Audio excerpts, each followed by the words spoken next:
बहुत बहुत धन्यवाद इस कार्यक्रम के संचालक डॉक्टर दिवाकर जी, इस कार्यक्रम की अध्यक्षता कर रहे और इस कार्यक्रम के आयोजक विपिन कुमार सिंह जी। अभी इनसे पहले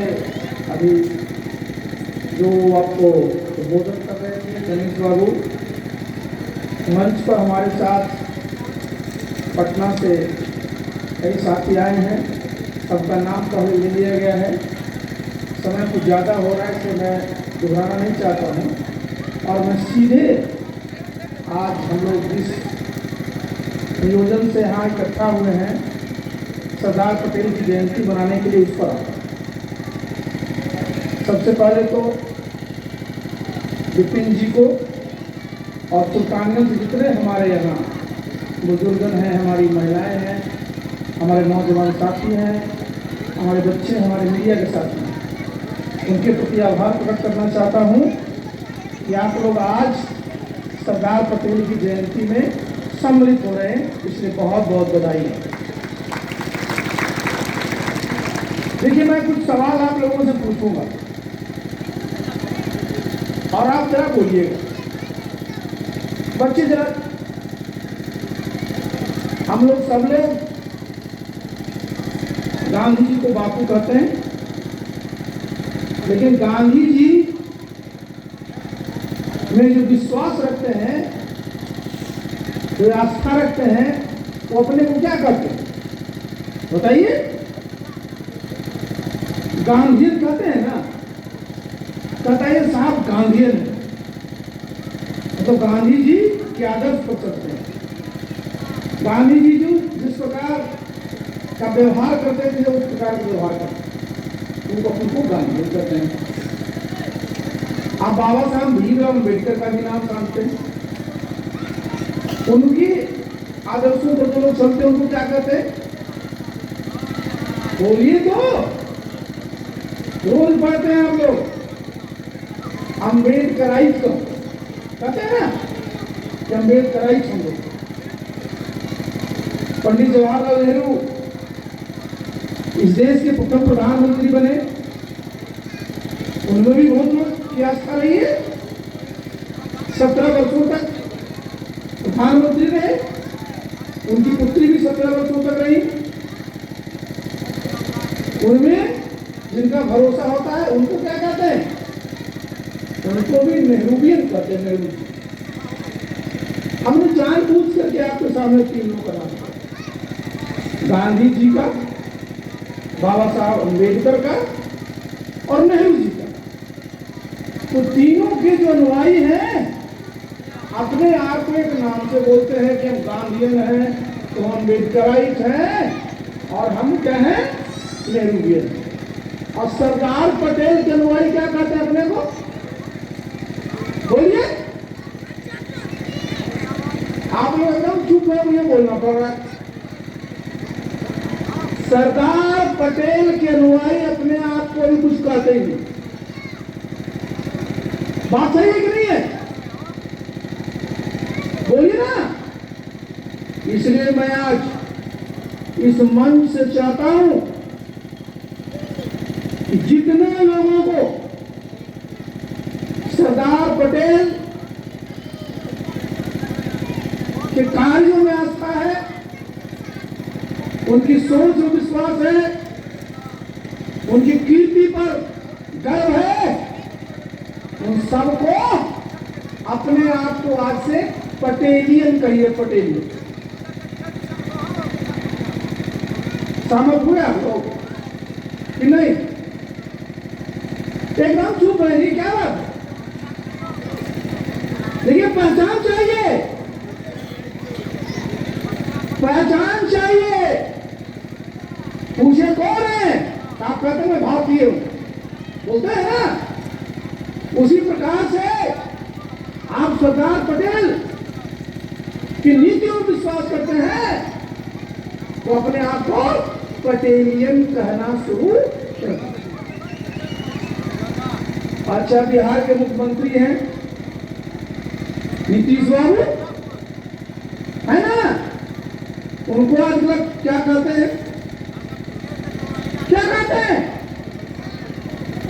आप जरा सोचिए जी, आप क्या कहना चाहिएगा? पटेलियन कहलाना चाहिएगा कि पलटू कहलाना चाहिए? बोलिए। सरदार पटेल ने जो इस राष्ट्र के लिए किया है उस सब पर हम लोगों को गर्व होना चाहिए, है ना? तो अपने आप को क्या कहिएगा? पटेलियन, पलटू। हमारे एक मित्र है, हमारे साथ काम किए हैं, लेकिन अभी हम लोग के साथ आने में हिचक होती है, बहुत लोग होता है। जरा सोचिए, बहुत गंभीर बात है। जिस पार्टी के साथ नीतीश बाबू मिल गए हैं अभी,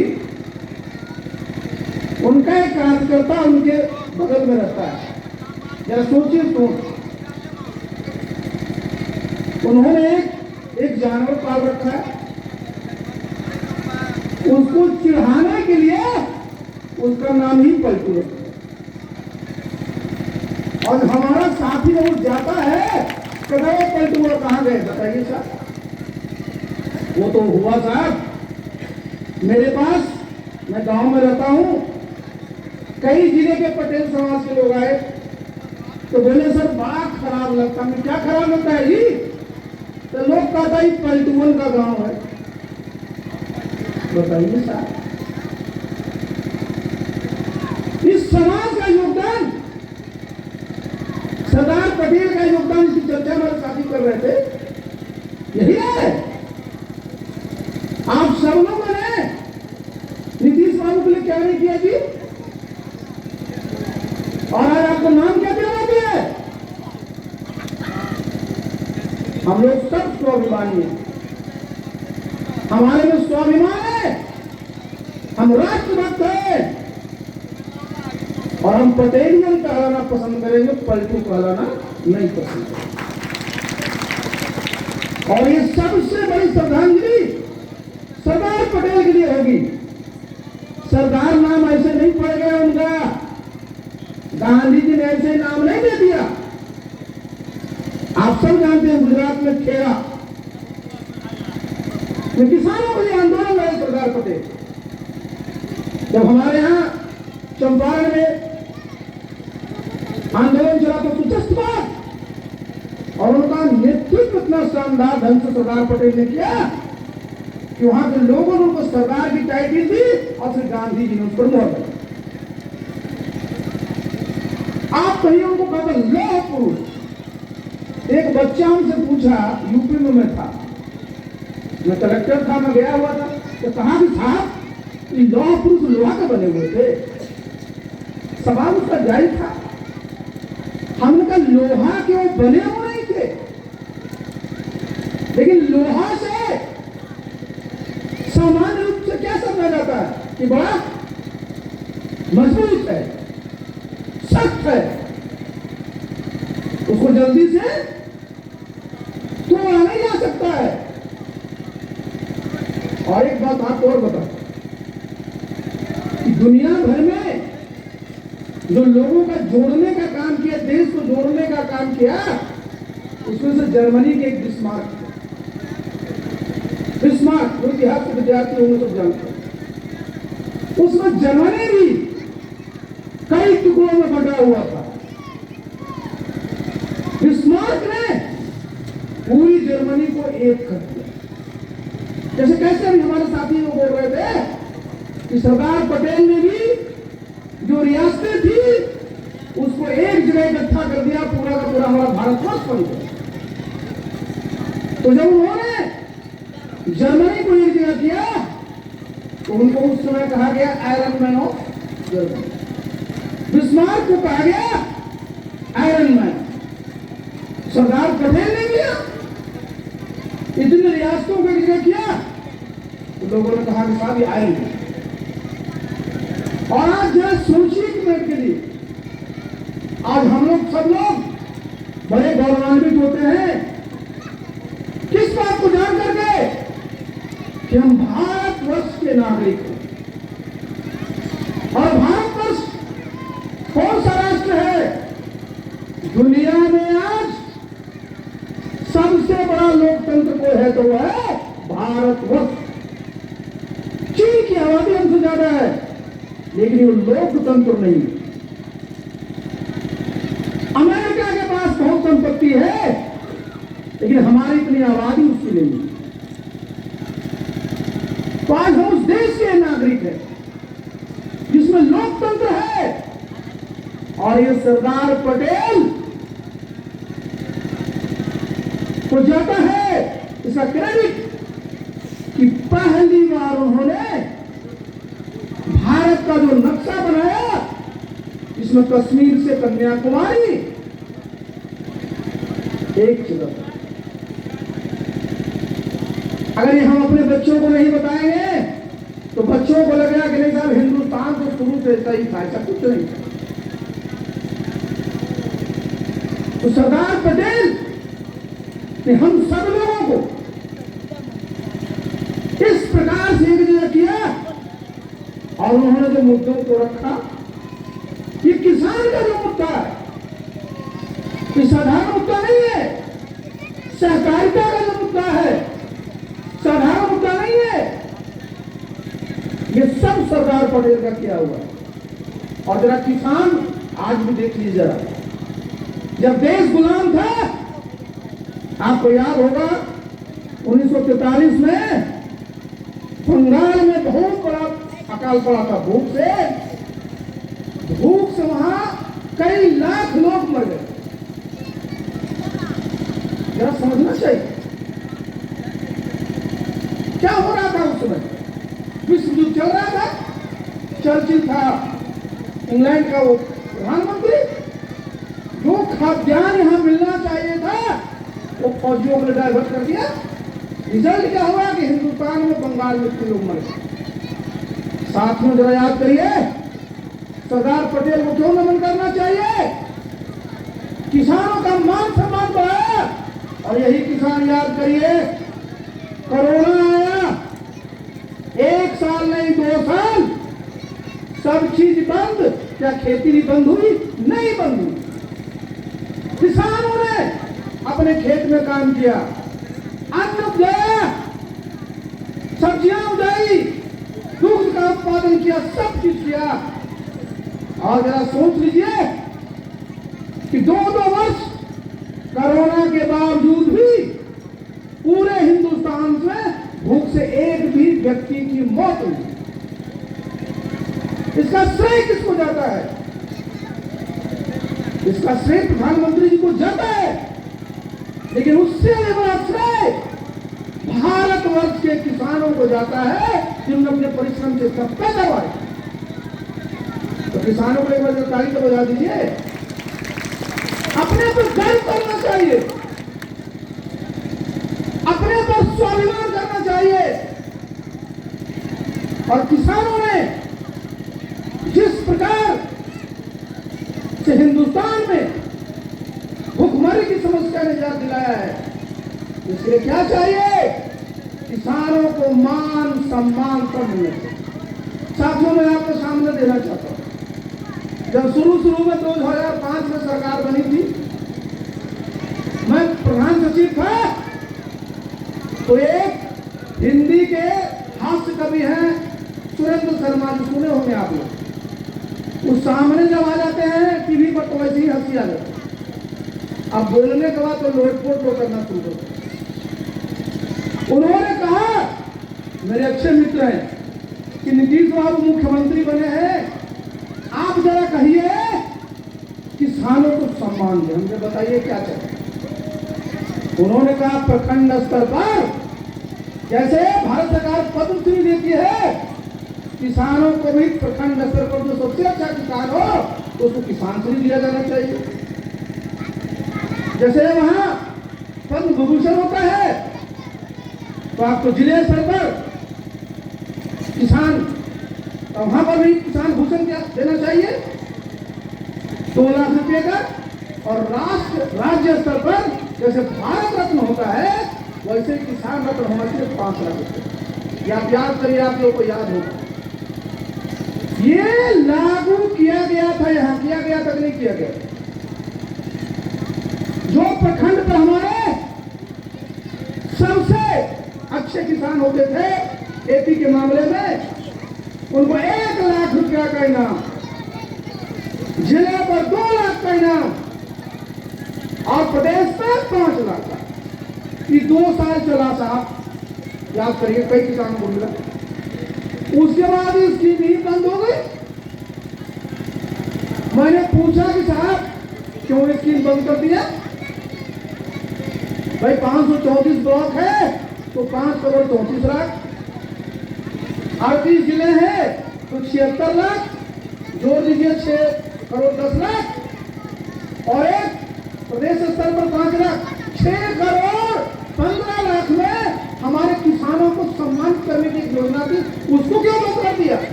तो उन्होंने कहा कि नीचे इसका सिलेक्शन में गड़बड़ी होती है। तो हमने कहा गड़बड़ी होती है, इसको ठीक करने की जिम्मेवारी किसकी है? भाई ठीक कर दिया जाए, इन किसानों को उनको प्रोत्साहित तो किया जाए, लेकिन वो नहीं। एक चीज आपको और बता देते हैं, माननीय प्रधानमंत्री जी ने एक योजना चलाई, किसान सम्मान निधि योजना, आप जानते हैं ना? वही साल भर में 6,000 रुपया आपके खाते में आता, चाहे आपके पास 1 कट्ठा जमीन हो, चाहे जितनी भी जमीन। ये जरा सोचिए, मैंने मुख्यमंत्री से कहा कि भाई बिहार सरकार भी क्यों नहीं किसानों को इस प्रकार की योजना देती है? तो बिहार को बताया गया कि साहब यहां जब आपकी फसल का नुकसान हो जाए, सूखा से नुकसान हो जाए, बाढ़ से नुकसान हो जाए, ओला से नुकसान हो जाए, तब हम लोग राहत देते हैं। हमने कहा कि आप मनाते हैं किसानों का फसल का नुकसान हो जाए? ये नकारात्मक सोच है। आप कुछ नहीं कर सकते तो कम से कम केंद्र सरकार जितना देती है उतना तो राज्य सरकार अपने सब किसानों को दे दे। आपको ज्यादा देना चाहिए, उससे ज्यादा और जगह सब दिया जा रहा है, लेकिन कुछ नहीं साहब। आज आप एक बार आप देख लीजिए, सरदार पटेल का आजकल सब लोग नाम लेते हैं, मुख्यमंत्री जी पहली बार कुर्सी के बगल में बैठाए हुए थे। बताइए, सरदार पटेल उनकी कुर्सी के बगल में बैठे रहते जी। सरदार पटेल जो तोड़ने में नहीं जोड़ने में विश्वास करते थे,